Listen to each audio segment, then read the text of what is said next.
Hi everyone and welcome to another tutorial. So when I made my little March my favorite thing release haul on Wednesday, I told you that I really love the Sunshine and Smile stamp set, and it was perfect for little cards. So I decided to make a bunch of little cards with them. I also picked up the background stamp with the rainbows, so I thought I would use that too to kind of add to the cards. And just as a note, that background is so much fun, so you don't really need the little characters, but I thought it kind of like a cherry on top of the cards. But if you want to see how I made them and get some tips and tricks, just continue watching. So first I'm going to stamp all of my coloring images, and yes, you are getting the color today too.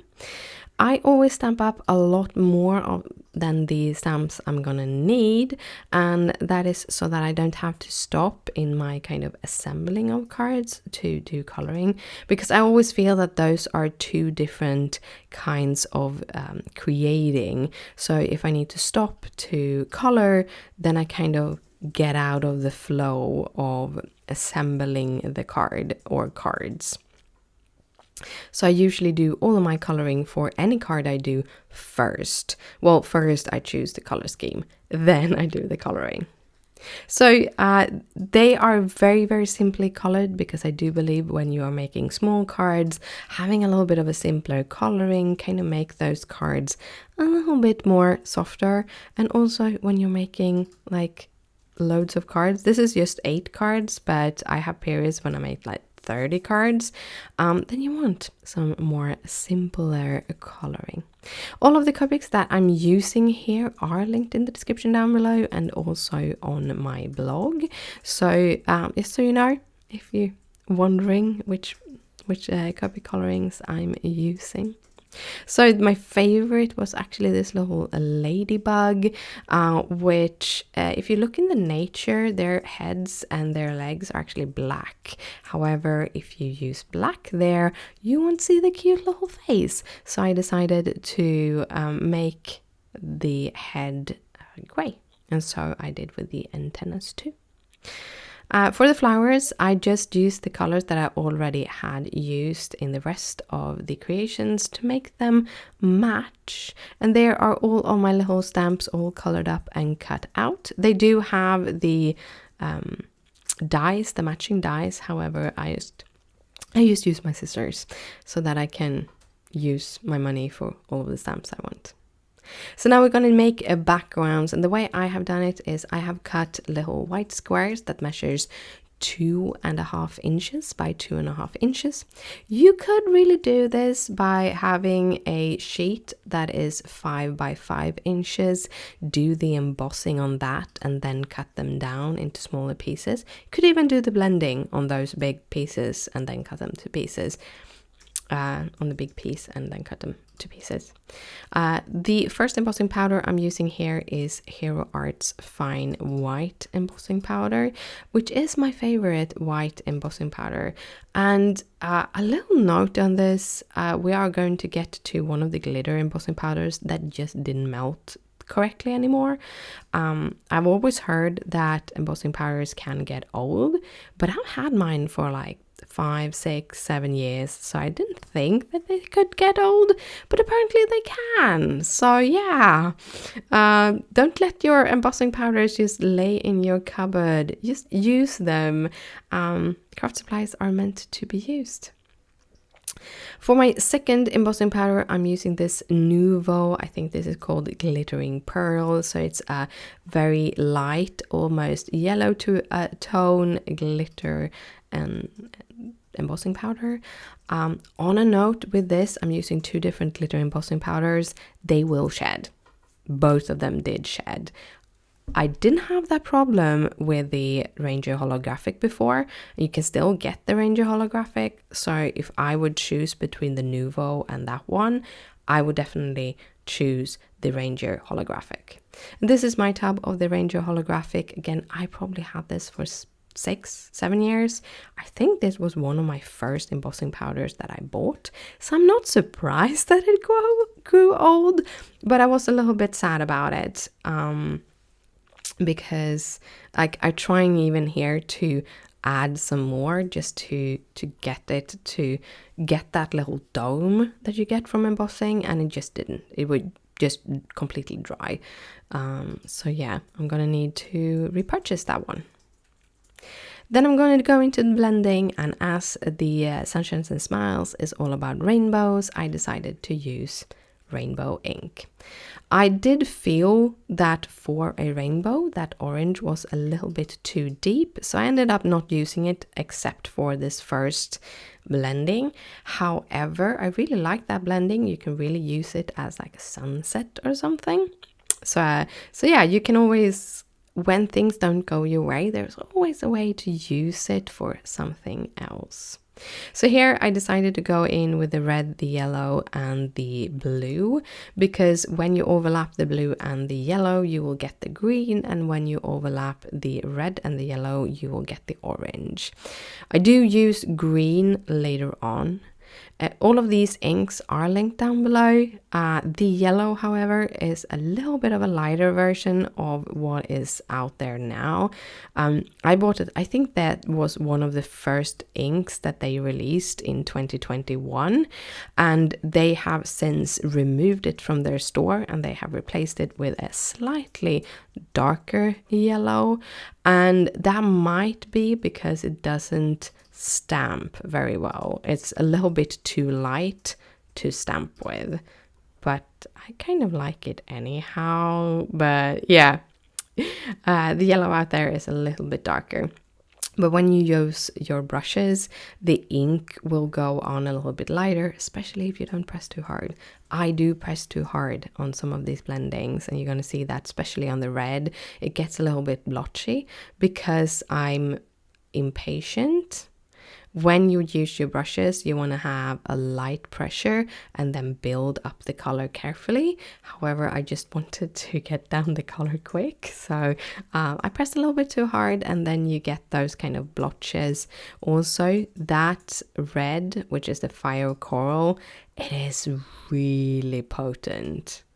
When you are using embossing powder, sometimes the ink will kind of lay on the embossing, and the only thing you need to do there is use a piece of paper cloth or just a cloth and go over it and just dry over it. If your ink has dried too much, you can also use a damp cloth, but make sure that is just damp, otherwise you will start impacting the blended ink that you already have on your cardstock. You only want to wipe it off from your embossing powder if you want that white, the color of your embossing powder to really shine through. With these little blendings, I'm showing you all of them because I did a bunch in different, like diagonal or horizontal and diagonal. Like, because these are square, you can move them around. So if you do them like horizontal versus vertical, doesn't really matter. Well, the rainbows will have a direction, so maybe it matters a little bit. But yeah, if you're using another background stamp that isn't directional, it doesn't really matter. But this might matter. After doing all the blending, we're gonna just start assembling things. So I have 4 coral pieces and 4 Limelight pieces. And a note on that, I did do 9 blended sheets, but I only had 8 of these because I used some scrap pieces on my cardstock, and I really didn't want to jump into a full sheet just for 1 2 3/4 square. So I ended up just making 8 cards. And then I'm mounting these with my tape runner onto some 3x3 inch cards made from 80-pound Neenah. And paper on paper, I can say tape runners are amazing. And this little cute tape runner, it's kind of a fun thing. I did run out of it halfway through, so I needed to use one of my other ones. And as you saw there, I first added just the tape to all of the pieces, and then I attached all of the pieces. It kind of made it go a little bit faster. For sentiments, which I'm starting off here, I could have done all the 8 sentiments and then assembled. In this case, I did a few and then assembled, and I did another few and assembled. I think it would have been more effective to actually make the sentiments, all of them, at once. I had a piece of cardstock that already had that little grass on it. However, I decided that I wanted it to be a little bit more straight because the cards are so small. So I recut it, and as you see, I didn't cut it all the way through. So one of them I will actually make a flag out of.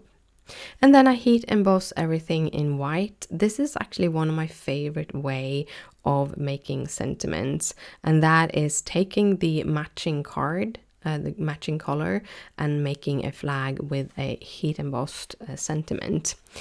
I had a few things that I did last week where you can see that I'm using colored ink, and then because I'm using a Misty, I can then stamp on top of that colored ink with the Versamark, and then I can emboss it in clear. And that is the way I recommend to do black embossing. If you like black embossing on your cards, don't buy black embossing powder, because embossing powder gets flyaways. Even if you use your powder and everything, you will still get some flyaways that won't disappear. You can use a brush to try to brush them off, but black is such a potent color, and you don't get all of those little things away, even though that embossing powder will really help. The embossing tools, they will really help to remove most of it. You will not be able to remove all of them, and the black will show. It will show very, very clearly. So I don't recommend black embossing powder. I do have black embossing powder, but I never use it unless you're gonna emboss on black. I think that's the only time I would use it. But if you want a black sentiment, I would recommend using a black ink.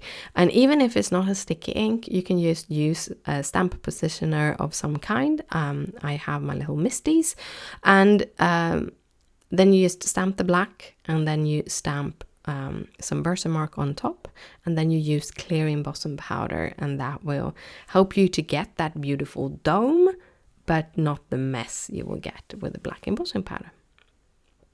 So I've started to decorate these little ones. I want to give you a huge tip, and that is, do not use your tape runner to attach these sentiments. These kind of bottom sentiments, I used my tape runner to attach, and the tape runner doesn't stick on the embossing powder, so they kind of peeled off. So I do recommend using glue. Glue is your best friend when it comes to attaching paper to embossing powder. The glue I'm using is my favorite thing glue pen, and that one I need to put some pressure on before I let it dry. And when it goes onto the embossing powder, it will dry a little bit slower than paper to paper. And yeah, you're gonna see here later on that I had a little whoopsie where I accidentally moved one of the sentiments, but it's okay. I fixed it afterwards. It hadn't stuck down completely, so I could just move it and then put some pressure on it. Because it takes a little bit longer time to attach glue, when you are doing these kind of multiple cards, I would recommend picking out several things that are a little bit more heavy. Like, it's enough to use just a clear stamping block, or just any kind of stamping blocks if you have them lying around. So you don't need a lot of heavy, you just need something that is a little bit heavier, like the block. And if you have multiple blocks, you can just put them and just add them on your table, and then you spread out the cards and add the weights on them while you are waiting. This is actually the card where the little sentiment will become crooked. I think it's somewhere here. Yeah, it was when I pushed down the the acrylic block that I accidentally moved it a little bit.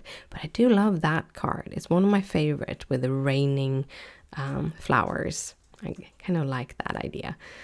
So yeah, that's I do fix it in the end, because it's somewhere here I discovered that, oh, that sentiment is a bit crooked, but I solve it. And as you see, I just kind of mix and match different pieces. I did want to use this beautiful stamp set, or beautiful sentiment. However, it has a little bend to it. So I just cut a little bit of an oval to it. If you have like the bigger A2 circle dies with a stitch edge, you could probably get away using one of the bigger ones to cut that piece out, so that you don't cut out a full circle. You just cut it out for that little part. However, when you're in the zone, you're in the zone. So I just took my scissors. And when you're doing big cuts, I do recommend using your scissors. Yes, it broke, but you could just push it together and it worked. I didn't know that that knife thing for your trimmer actually came apart. But yeah, if you're gonna do big cuts, like long cuts, using longer scissors, it's gonna make the cut a lot more stable. While if you do fussy cutting, you want to have a scissor with like smaller blades and thinner blades to get into those little grooves and everything. But yeah, putting these cards together was super easy. Again, here I'm actually using the tape runner due to making it faster, but do not use the tape runner on anything to attach to that embossing powder. They're falling off. But yeah, that was all of the cards that I made today. Had a lot of fun making them. I hope you had a lot of fun listening to me just ramble about all of the different cards. I hope you take some of these tips and tricks that I gave to you and have some use of. I really liked making these cards, so I hope you enjoyed them too. But I want to say thank you so much for watching. If you want to see more videos like these, comment down below, hit that like button and subscribe if you're not already subscribed. Thank you again for watching, and I will see you later. Bye!